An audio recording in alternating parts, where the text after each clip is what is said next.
Mesdames, Messieurs, bonsoir et bienvenue dans cette édition à la une de l'actualité. Ce soir, Darussalam Extension, l'eau potable est toujours un luxe pour ses habitants. Fatigués de cette situation, les populations ont tenu un sitting pour interpeller les autorités face à leur calvaire. Reportage de Goran Daklo à suivre dans ce journal. Cannes 2021, à moins de 24 heures du démarrage, presque toutes les équipes ont des cas de Covid-19. La tanière des Lions vient d'enregistrer des nouveaux cas positifs. Il s'agit de Khalidou Koulibaly, Edouard Mendy, Famara Djedou et un membre du staff, Lamine Diatta, à suivre les précisions de Dr Abdourahmane Fedjor dans ce journal. Dans la rubrique portrait ce soir, le gouverneur de Dakar à la trousse des Djakartamen.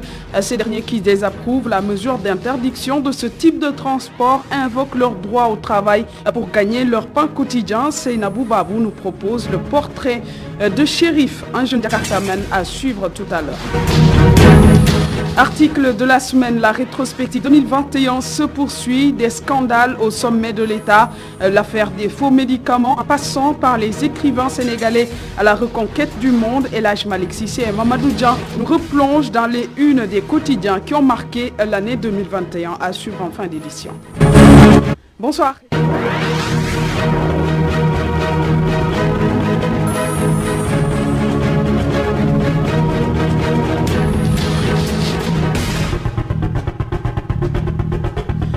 Bienvenue à tous. Darussalam Extension, un quartier périphérique de la commune de Mbacké où l'eau potable est un luxe que les habitants de cette localité réclament depuis toujours face à l'inaction des autorités ou des autorités en charge de l'hydraulique. Ils ont tenu un sitting pour interpeller leurs autorités face à cette situation de plus en plus invivable pour ces habitants.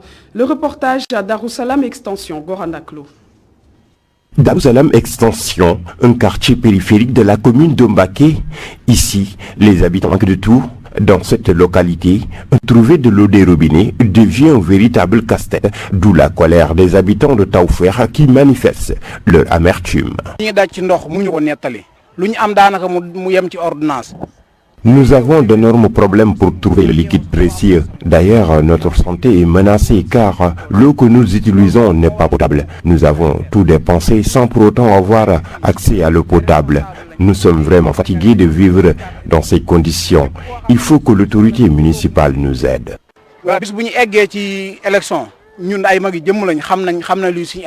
Un manque d'eau qui impacte même la vie des femmes qui, selon leur porte-parole, annoncent que depuis la création de ces cités non loin de la commune de Mbacké, l'eau n'a jamais coulé des robinets.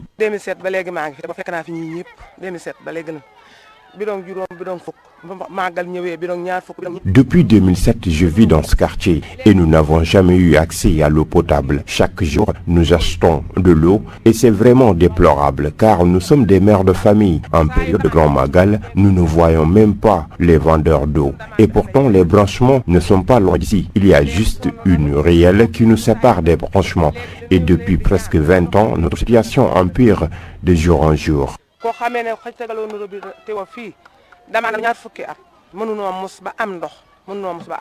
Autre problème soulevé par les populations de Darussalam Extension reste l'absence d'infrastructures sanitaires.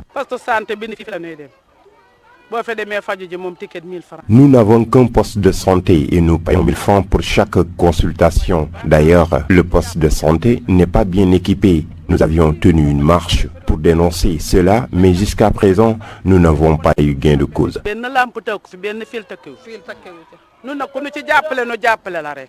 En signe de protestation, les habitants de Darussalam Extension ont manifesté leur mécontentement et réclament l'addition d'eau potable dans leur quartier.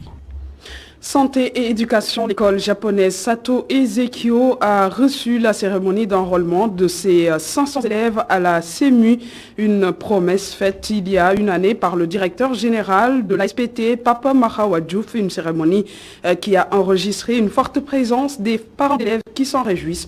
Le compte-rendu signé Khadija Ndatiouf. Journée d'enrôlement à la CEMU des élèves de l'école japonaise.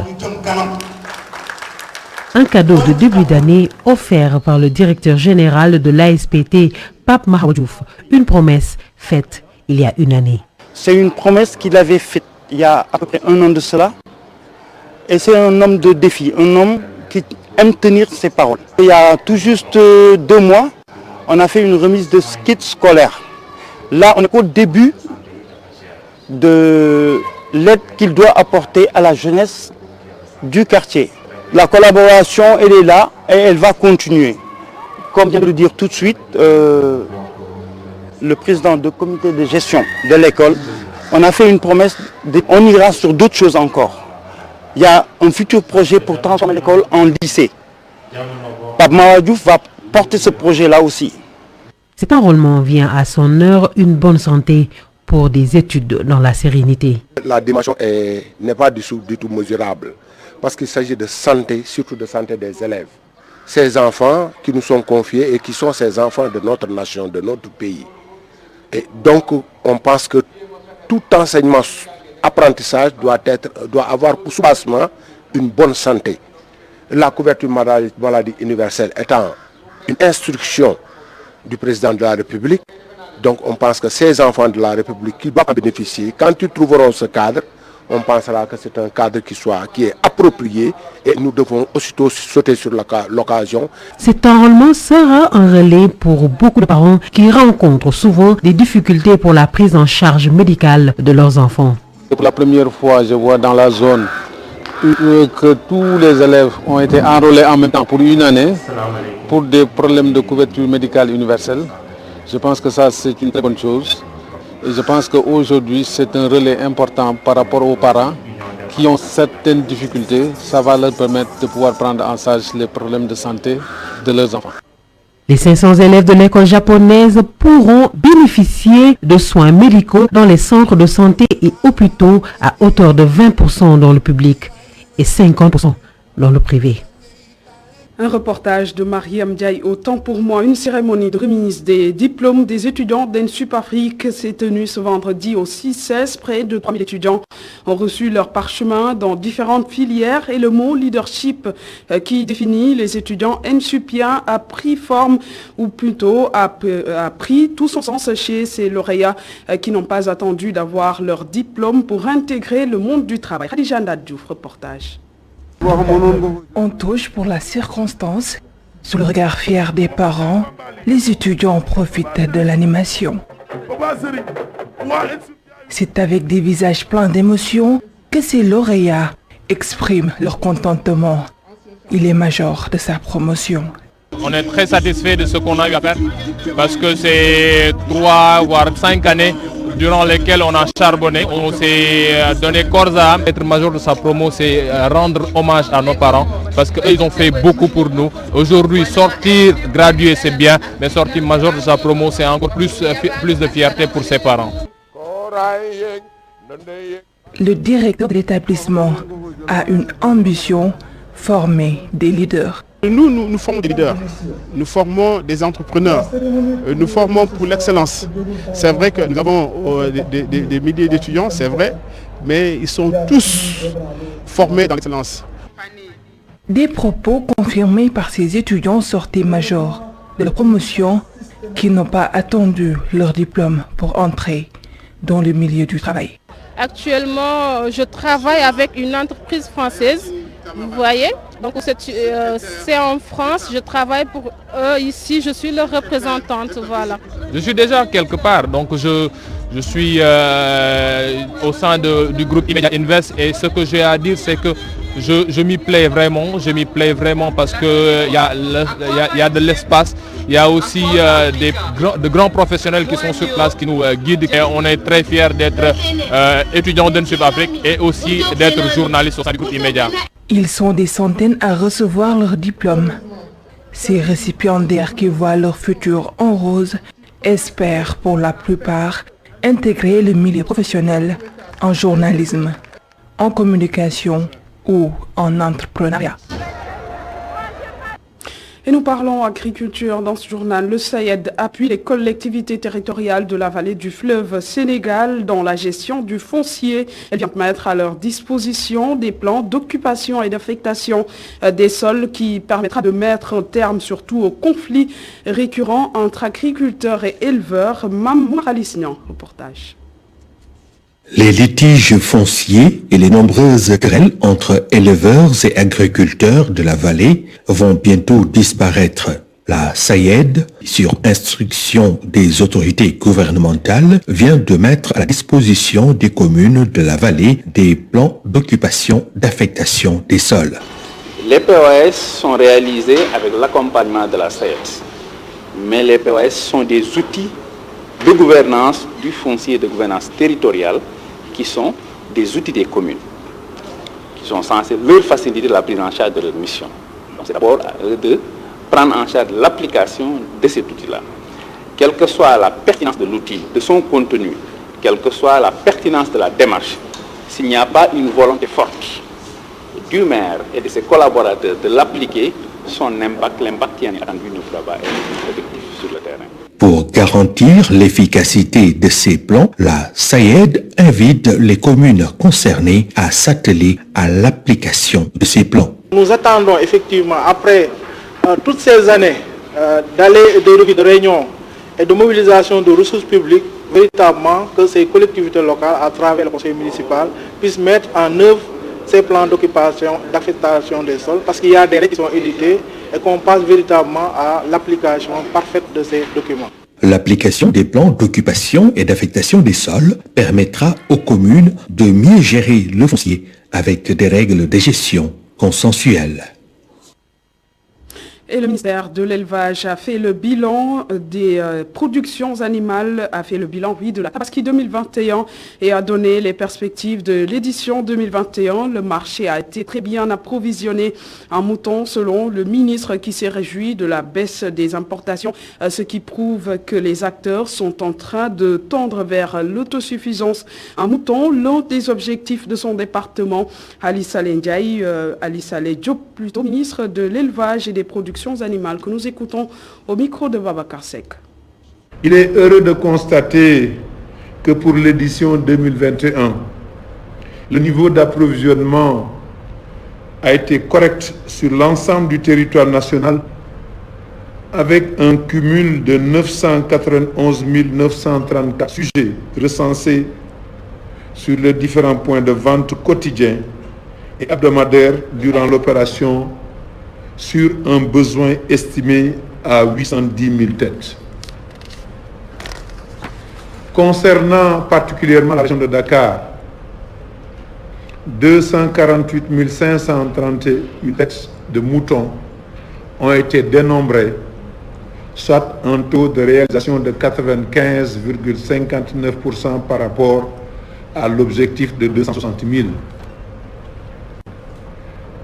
La baisse significative des importations qui sont passées de 280 111 sujets en 2020 à 247 881 sujets en 2021, soit moins 32 267 sujets, combinés à un approvisionnement correct du marché, renseigne que nous sommes sur la route de l'autosuffisance en moutons, qui se traduit par une tendance haussière de la production locale. En sport, nous sommes à moins de 48 heures du démarrage de la CAN 2021 et à 48 heures de leur entrée en lice dans la 33e édition de la Coupe d'Afrique. De nouveaux cas de Covid-19 enregistrés dans la tanière. Selon des informations de E-Média SN, il s'agit de 4 membres de l'équipe nationale. Les précisions de Dr Abdourahmane Fedjor.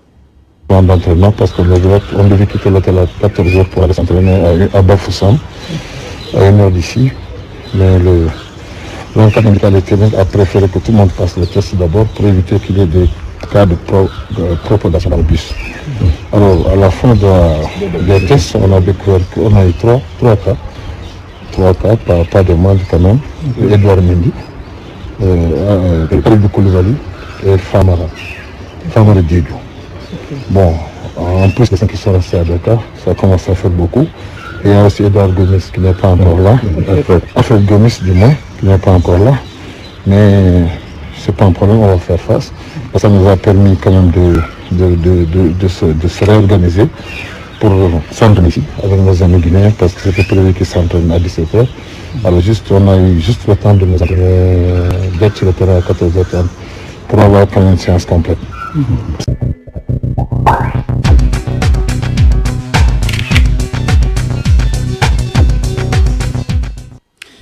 Dans votre rubrique portrait ce soir, le gouverneur de Dakar à la trousse des Jakartamen cette semaine. Selon lui, il est formellement interdit d'effectuer ce type de transport à Dakar en raison des vols à l'arraché, mais surtout aussi en raison des embouteillages qui n'en finissent ces derniers temps. Prétexte pour s'intéresser au quotidien des Jakartamen. Chérif, l'un d'eux, déplore cette nouvelle mesure du gouverneur de Dakar. Mam Sainabou Babou et Seydina Mbaye sont allés à sa rencontre.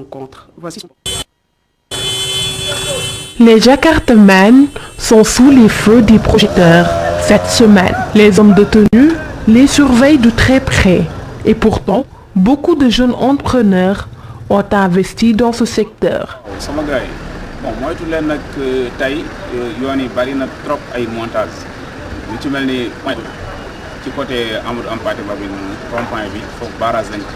Sur sa moto, téléphone à la main, il enregistre une note vocale pour conseiller à ses collègues de ne pas emprunter certaines zones. C'est un Jakartamen et livreur. Oui, moi je suis un jeune entrepreneur. J'ai 11 motos. Et même les 11 motos là, je les donne des Sénégalais. Ils sont tous des jeunes, moins de 30 ans. De 20 ans à 30 ans. Le travail là, c'est un peu facile, mais aussi c'est un peu pénible. 12 000 francs par jour ou bien 15 000, des fois les gens versent 10 000, 7 000, 9 000.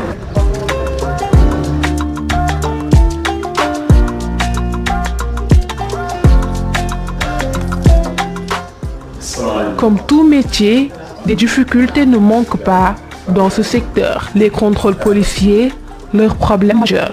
Notre difficulté, c'est les policiers. Notre difficulté, c'est les policiers, les ASP et les gendarmes. Parce que pour que tu vois un conducteur de moto qui a les papiers complets, c'est pas rare.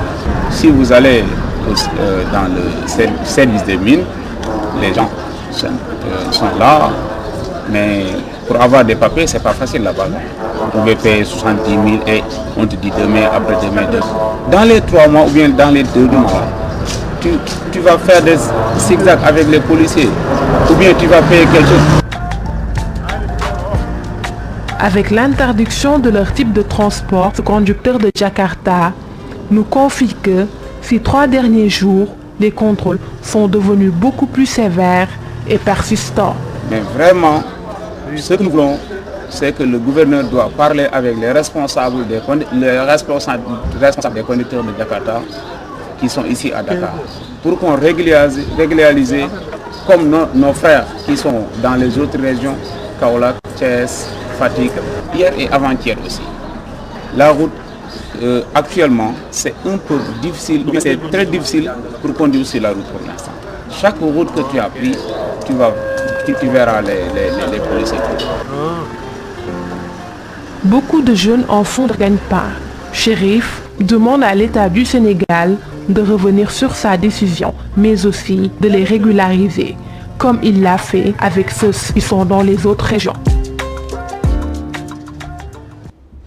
Place maintenant à la suite et fin de la rétrospective 2021 de votre rubrique hebdomadaire article de la semaine. Au menu, des scandales au sommet de l'État, les écrivains sénégalais à la reconquête du monde, l'affaire de faux médicaments, entre autres. Plus de précisions avec El Hadj Malick Cissé, Mamadou Dian et Seydou Yad.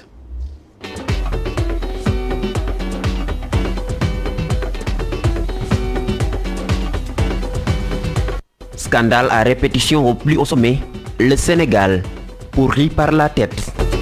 C'est un constat fait par tous les citoyens, toute la population sénégalaise, mais aussi les observateurs de la scène politique. Cette série qu'on appelle de détournement de deniers publics ou même de magouilles au niveau de nos institutions font légion dans notre pays. Ce qui nous a poussé à réfléchir sur cet article.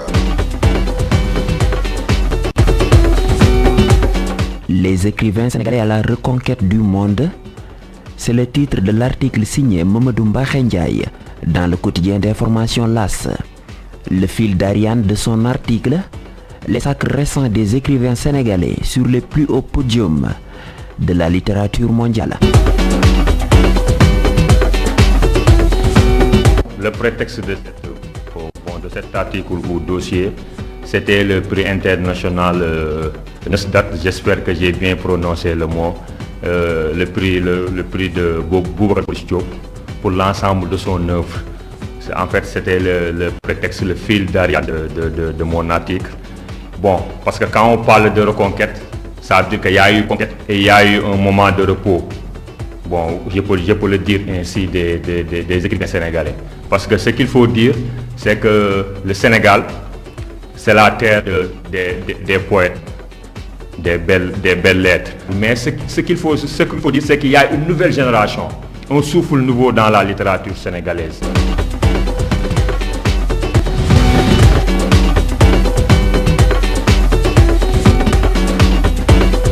Il est surnommé le plus vieux métier du monde. Mais est-il véritablement un métier? En tout cas, il nous fallait des chiffres pour satisfaire notre curiosité. Aïcha Fall, journaliste au quotidien d'information L'Observateur, s'est lancée dans l'enquête. La journaliste collecte des chiffres dans le département de Dakar, des chiffres qui font froid dans le dos. Ce sont des chiffres qui tiennent seulement en compte le département de Dakar, hors banlieue, hors d'autres départements de la région de Dakar. Légalement, ils ont répertorié 9462 de travailleuses du sexe, celles qui sont venues pour s'inscrire sur le fichier. Et parmi ces 9000 cas, on a répertorié actuellement à Dakar entre 900 et 1000 femmes travailleuses du sexe qui sont légalement et régulièrement suivies par la structure polyclinique de Médina à Dakar. Souleymane Teliko s'en va. Ousmane Chimère Diouf arrive à la tête de l'Union des magistrats sénégalais. Un nouveau souffle à l'UMS. Une justice forte, performante et respectée. Une nouvelle ère affiche le quotidien. Effectivement, c'est une nouvelle ère pour l'UMS, c'est une nouvelle ère pour tous les Sénégalais qui ont eu à vivre ce magistère de Souleymane Teliko, qui s'est fait avec beaucoup de bruit, avec beaucoup de rebondissements, avec beaucoup de difficultés entre l'UMS et la tutelle, qui est le ministère de la Justice. Et à lire les deux discours, on sent nettement qu'il y aura une nouvelle ère qui va s'ouvrir avec Ousmane Chimère Diouf, parce que dans son discours de campagne, le nouveau président lui-même parle de nouveau départ. Et qui parle de nouveau départ, parle de rupture par rapport à ce qui se faisait avant. Restauration des droits civils et politiques de Karim Wade et Khalifa Sall. Le chef de l'État est entre le marteau de l'apaisement et de la pacification de l'espace politique et l'enclume de la réelle politique. Le quotidien L'Info analyse cette situation et titre Macky entre deux feux. C'est un ensemble de faits, une succession d'actes qui ont été posés, qu'on a essayé d'analyser. Et les faits retournés dans un sens ou dans un autre, parfois donnent l'impression à une stratégie politique mûrement réfléchie, mais qui, en un moment donné, se complexifie. Et ce que je dis dans le texte, c'est ce que je redoute, c'est qu'il y ait, en un moment donné, le retour du bâton, et qui peut, quand même, dans une certaine mesure, porter préjudice au président de la République ou fausser carrément ses calculs politiques. Et je pense que c'est une stratégie qui a été vraiment mûrie et entamée dès son installation à la tête du pays avec la fameuse traque des biens mal acquis.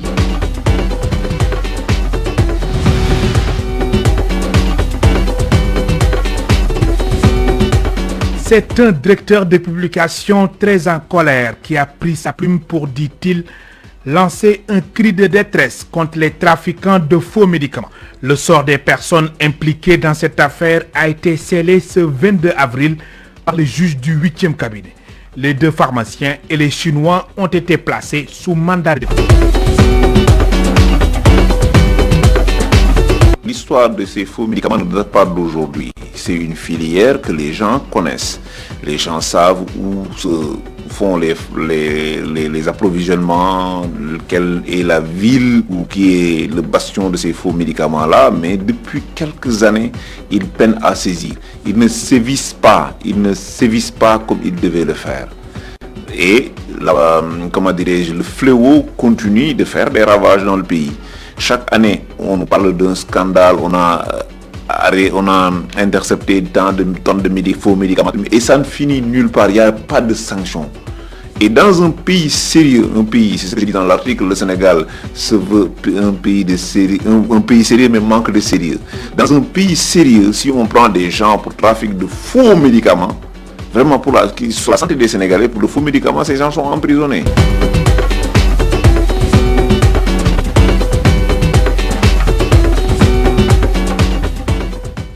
Et voilà qui met un terme à cette édition. Merci de l'avoir suivi et très belle soirée en compagnie des programmes d'ITV.